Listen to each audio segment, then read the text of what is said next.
এখন কথা হচ্ছে যে বিষয়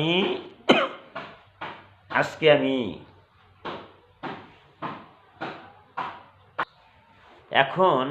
যে বিষয় আমি আলোচনা করছি সেটা হচ্ছে তোমার মানুষকে আহ্বান করা। তুমি নিজেও জাহান্নামের আগুনের থেকে বাঁচো এবং মানুষকেও বাঁচাও।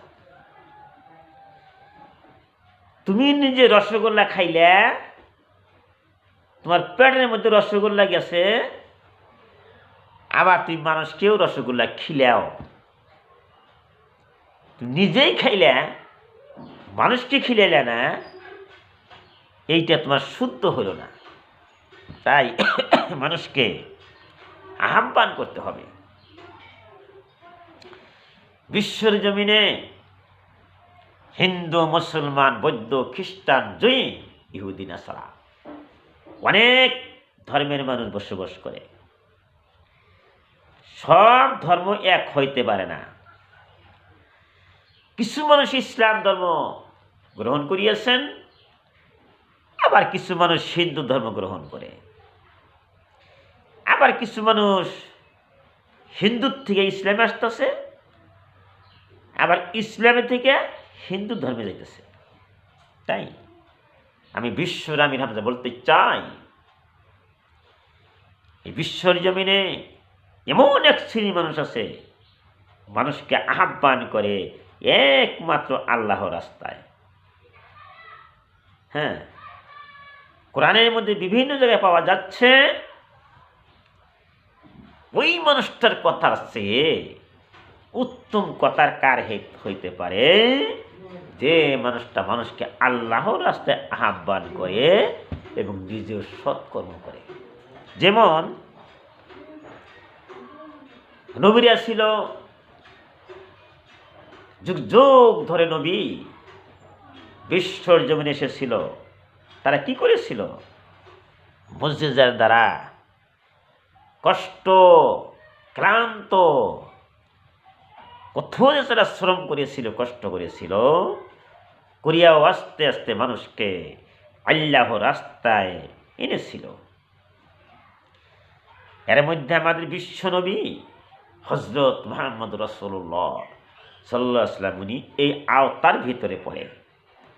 ওই নিজেও সৎকর্ম ছিল, নিজেও ভালো কর্ম করেছিল, মানুষকেও আহ্বান করছে তোমরা ভালো কর্ম করো। মক্কা শহরে, মদিনা শহরে আমরা জানি যে বিশ্বনবী কতই না কষ্ট করেছিল, তাই তো। গতিকে মানুষকে আহ্বান করতে হবে বিশ্বর কোনায় কোনায়, প্রত্যেকটা দেশে দেশে যেন মানুষ আল্লাহর রাস্তায় যায়, আল্লাহর রাস্তায় আসে। সেই বিষয় আমাদেরকে একটা শ্রেণী মানুষের কষ্ট করতে হবে। যেমন মসজিদ মানুষেরা এত কষ্ট করে বিশ্বর জমিনে আজান দিচ্ছে, খায়া না খায়া তারা আজান দিচ্ছে, হে মানুষ তোমরা আল্লাহর কাম করো, আল্লাহর নামাজ পড়ো, আল্লাহর জিকির করো, আল্লাহর দান করো। এই মতন মসজিদে আহ্বান করছে। তাই হাদিসের মধ্যে পাওয়া যাচ্ছে কিয়ামতের ময়দানে সবচেয়ে সম্মানীয় ব্যক্তি হবে মসজিদ। সবচেয়ে সম্মানীয় ব্যক্তি আল্লাহ তাদেরকেই বানাইবে, তারা কষ্ট করেছিল, দুনিয়ার মধ্যে আহ্বান করেছিল মানুষকে আল্লাহর রাস্তায়।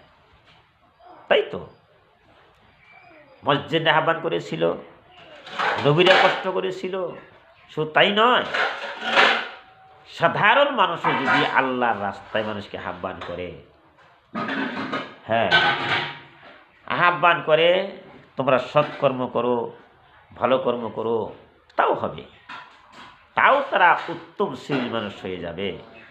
নিজেও রসগোল্লা খায়, মানুষকেও রসগোল্লা খিলায়, নিজেও নামাজ পড়ে, মানুষকে নামাজ পড়ার জন্য বলে।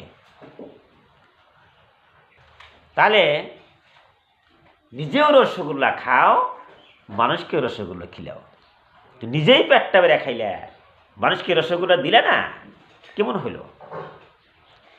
গতিকে তারপরে আসতেছে সূরা ফাতিহার বৈশিষ্ট্য এবং ফজিলত।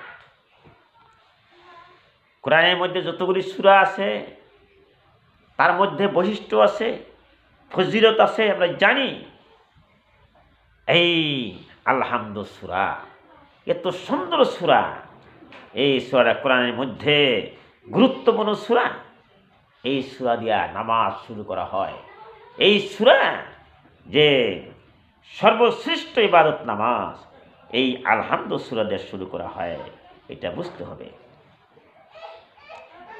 তারপরে জাহিলিয়াতের যুগে মানুষের বুদ্ধি জ্ঞান ছিল না, তারা জেনা করত, মিথ্যা কথা বলতো, মারামারি কাড়াকাড়ি করত, কিছুই বুঝতো না তারা। সেই যুগের মানুষ তারা কি করেছিল? তারা যখন দেবদেবীর নাম স্মরণ করিয়া কোনো একটা কর্ম করেছিল, কিন্তু আমার আল্লাহ পছন্দ করলেন না, তাই তো জিবরাইল আলাইহিস সালাম এমন একটা আয়াত নিয়ে আসলো, তার নাম হচ্ছে বিসমিল্লাহির রহমানির রহিম। আল্লাহর হুকুমে যেই কোনো কাম করো বিসমিল্লাহ দিয়ে তুমি শুরু করে দাও। নিশ্চয় বিশ্বনবী বলিয়াছেন, যে কামের ভিতরে বিসমিল্লাহ নাই, যে কামের ভিতরে বিসমিল্লাহ নাই, তার ভিতরে কোনো বরকত হইতে পারে না। নিশ্চয় বিসমিল্লাহর বরকত আছে। হ্যাঁ বন্ধুরা, বিশ্বাস করো, আমার বিশ্বনবী কি বলিয়াছেন, যখন তোমরা ঘরের দরজা খুলবা বিসমিল্লাহ বলবা, দরজা বন্ধ করে দাও বিসমিল্লাহ বলো, যে কোনো কামের ভিতরে বিসমিল্লাহ বলো। গতিকে আমরা বিসমিল্লাহ আমল করব। হ্যাঁ, এই পর্যন্ত বলে আমি আমার চমু বক্তব্য শেষ করলাম।